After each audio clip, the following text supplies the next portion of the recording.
بتسرعت منجست هاجر إيرترا نمجم تعليه نيرو عدا توكس عدا توكس بل توكس وجيو خوفنا بحسابنا عنا إلا ملو ما حد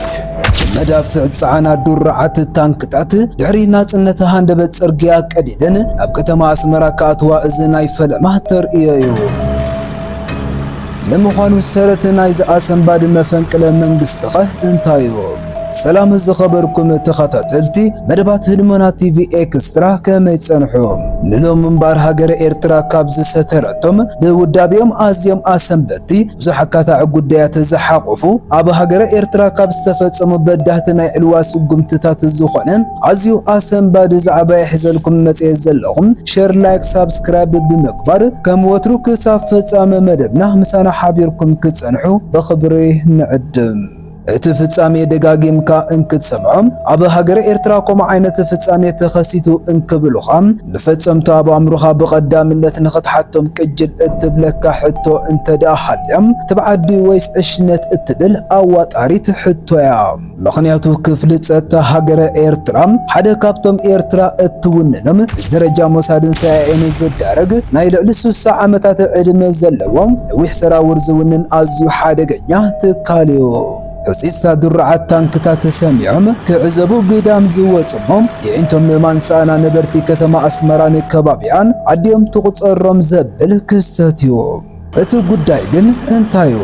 بحقق ازان تانكتات الواهن مفتسام بيناب كتما اسمرا اتين اتو قداي علوان مفتسام انتو خوينوغ عبالات ستا هاجر ايرترا ابزا بزي منكساقس كيلا كتحالف لا زي تخيل هاجر درعات تانكتات نزخلو كيلومترات تساقيران كساب زمزا انتاي يسرحو نيروم كعبادات دليمبر اتو قدايسي كاليو نابك اندز عبون مئتاوغن انهم حزباو جنبار دحري الناصنت كبيد هاجرناي مسكامن وطباناي محواين حلافنت ابن قدعو ودقه زنبرو حيال ودابغن رئيس مركوسا بزبغسو بوليسي درغاب قدام شوعات عامتات ناي ناصنت قلطف قطباو حويت كمسقب غزي هاي وسدان ابزي كونت زي امباريو يعنت معربوين هاجرات عبل الهاجر ايرترا غوغي بوليسي كختل زجمره مخنياتو بوليس رئيس مركوسا اب هاجرات افريكا مس بوليس واشنطن زصارر نربحاتات معرباوያን زقوصي ازيو حادغኛ ውሳኔ زنبره ስለዚህ እዚ حساب بእዋኑ ከይሰጎመኩ خلف نيرو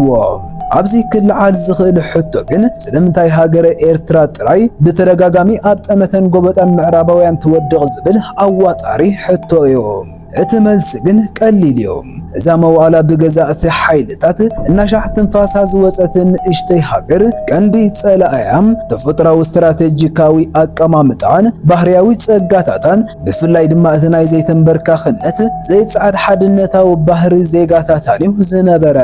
مخنياتو از بحر زي الدرخيبون تدعا قوليعو عبتا لعلسو ساميتاوي تكاب تقاتات عالمنا اتونن اهقور افريكا ازقايا نتابرا كفتر زخيل بمخانو معرابوين هاقراتنا ابلالان قدبتان الدلاتهم بعبيو كاتسالنتهم ابي متانا باسقاينا يملكت حتونت بزدر بسلزخوانن نقرا السعبت كيف طرب اقو كقصيو نيروهم ناصنت كامنصا معقابا كخبد يزبل امنت حزباو جنبار انبار كندح مرتو كابزيو زبقس زنبره بزي مغنيات زي انبار اتهاجر جناناي مغزاتي قوسلا كيحويت نمر ماسام تنورار معرباوين بمنقد سرعه ويانه حاديلو كفتصم جمره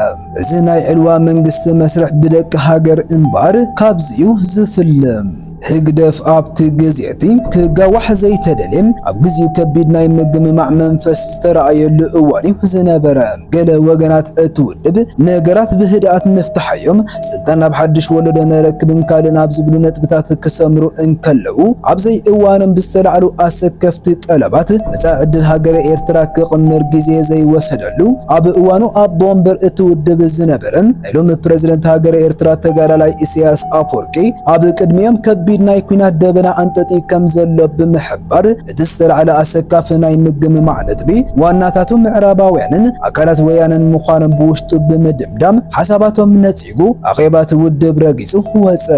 بدحرزي هاجر ايرترا اب مرير ناي هاجرات حن ورارات وياله تصمدت معرة 3 ዓመታት ዝወሰደ ከቢድ ወራር ድማ ኣብ ማእከል እትውድብ 3 ዓመታት ሙሉ ዝተጠጀቂም ሓደረ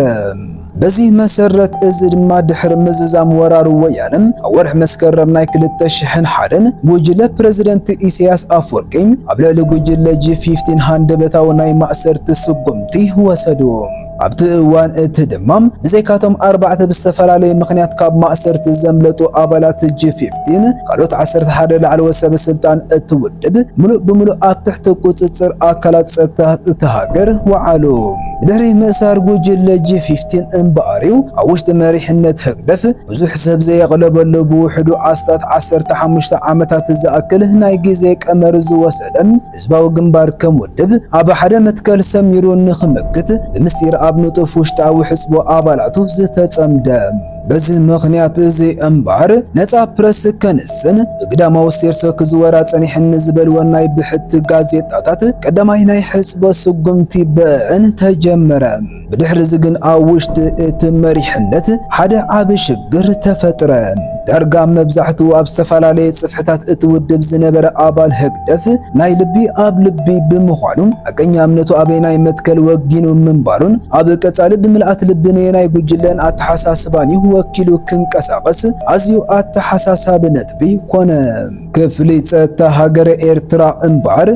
ማዕረ ግዳማዊ ተጻብኦታት ውሽጣዊ ተጻብኦ ብዓብዩ ክመጽን ዝኽእል ህዝባዊ ተቃውሞ ንምቁጽጻር ገዚፍ ዕማም ሓንጺጹ ናይ ህዝባዊ ምንቅስቓሳቱ ቀጸለ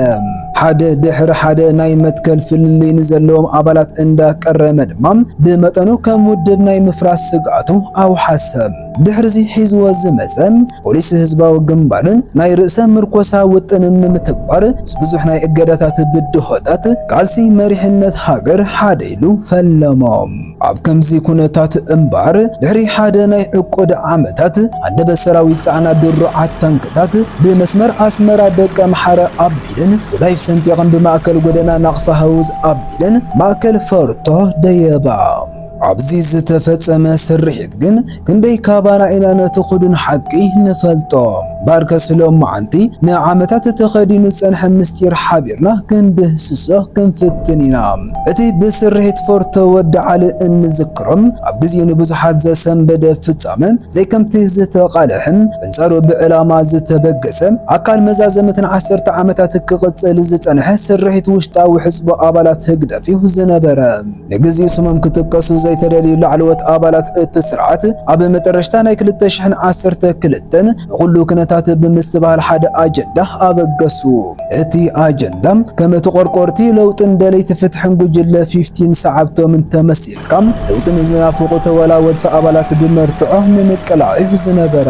ምኽንያቱ ኣብቲ ሰዓት እቲ ህዝባዊ ግንባር ብመሰረት ኣባላት ጸጥታ ሃገሩ ብዝገበሮ ሰፊሕ ናይ ስለያ መርበብ ስርዓት ወያነ ኣብ ከቢድ ናይ ኣጽዋር ሸመተን ምድላው ንሓድሽ ወራርን ተጸሚዱ ዝነበረ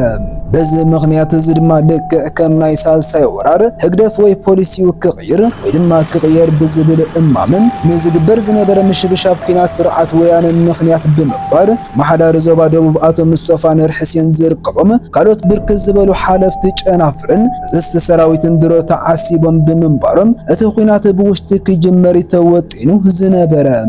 እቲ ናይ ዕልዋ ስርሒት ድማ በቶም ደለይቲ ለውጢ ናባሃልቲ ካብ 13 ጥሪ 2013 ጀሚሩ ድሩዓት ታንክታት ኣኸቲሉ መንገዲ ወድዓሊ ብወግዒ ተጀመረ ካብ ዝለዓሉ ክሳብ ዝተሓቱ ኣባላት ስርሒት ዕልዋ መንግስቲ ክሳብ ሓቀኛ ምስሎምን ምስሊ ሰዓብቶምን ዝጎልሕ ድማ ሃገር ብዘይ ዝኾነ ኣዛዝን ተኣዛዝን ንዝተወሰነ ሰዓታት ቋሕሰም በለት ኣብታ ህሞት እቲኣ እምባር ብርክት ዝበሉ ከም እሙናት ሃገራውያን ዝቁጸሩ ካብ ትጽቢት ብዙሓት ሃንደበት መሬት ኣይትጽርኒ ክብልዋ ጀመሮ